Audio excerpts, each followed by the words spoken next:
Hello everybody and welcome to lesson number 1. In this lesson, we're going to learn about the history of environmental health, as well as what environmental health entails.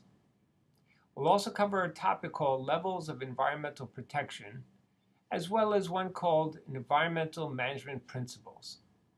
These 4 topics, or modules, are videos, each about 4 to 10 minutes long. So let's get started with the first one. As always, here are the learning objectives for this overall lesson. Let's begin with the first module. This module, 1.1, is called History of Environmental Health. We'll cover these topics.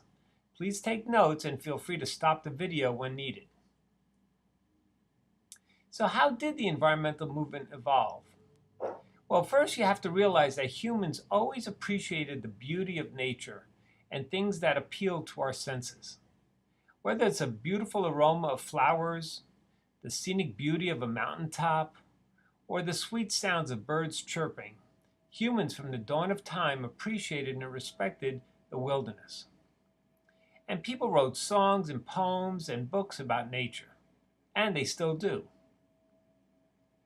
In the US, the naturalist and outdoorsman Theodore Roosevelt, who later became the 26th president of the US in 1901, was the first president to make conservation a national issue.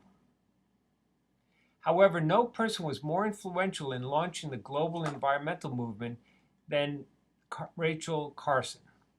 Her book, Silent Spring, chronicled the damage caused by pesticides on wildlife, especially predatory birds such as falcons. The infamous chlorinated pesticide dichloro-diphenyl trichloroethane, also known as DDT, was singled out as damaging the reproductive cycle of predatory birds such as the peregrine falcon. Rachel Carson's interest in writing about the dangers of DDT was inspired by a letter from a friend in Massachusetts alerting her to the large bird kills which had occurred on Cape Cod as a result of DDT sprayings. Upon publication of her book, the industry fought her bitterly, but many scientists around the world came to her defense. Feeling pressure from the community, President John F. Kennedy formed a committee to conduct formal research on the issues raised in the book. The result of this report completely vindicated both Silent Spring and Carson. DDT came under much closer government supervision and was eventually banned in the United States. The effects of this legislation reverberated to other countries. Norway and Sweden were among the first to adopt a ban.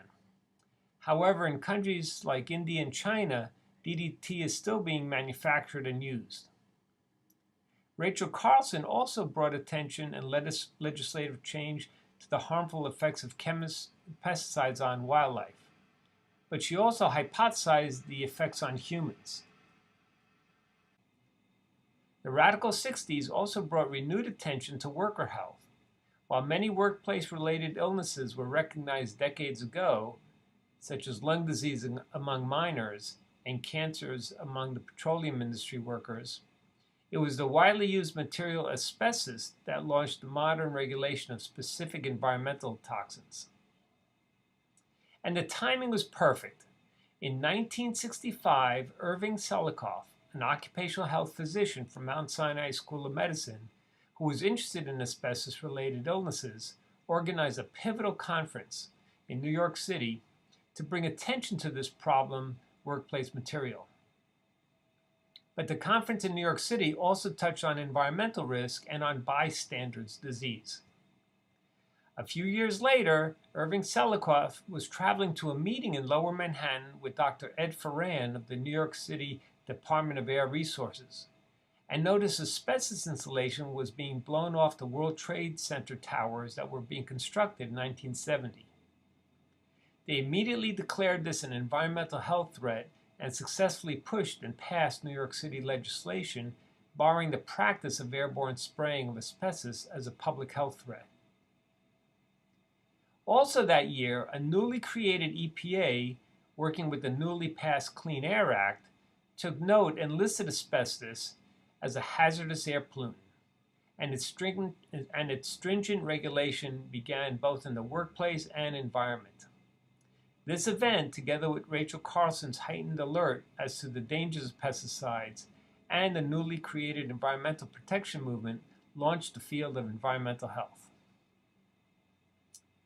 You should be aware that most of our knowledge of toxic chemical agents come from studying worker exposures, be it mercury, arsenic, lead, or pesticides.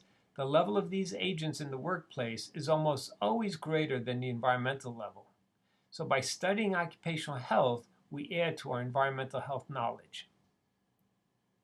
Here are some important words and concepts for you to take home.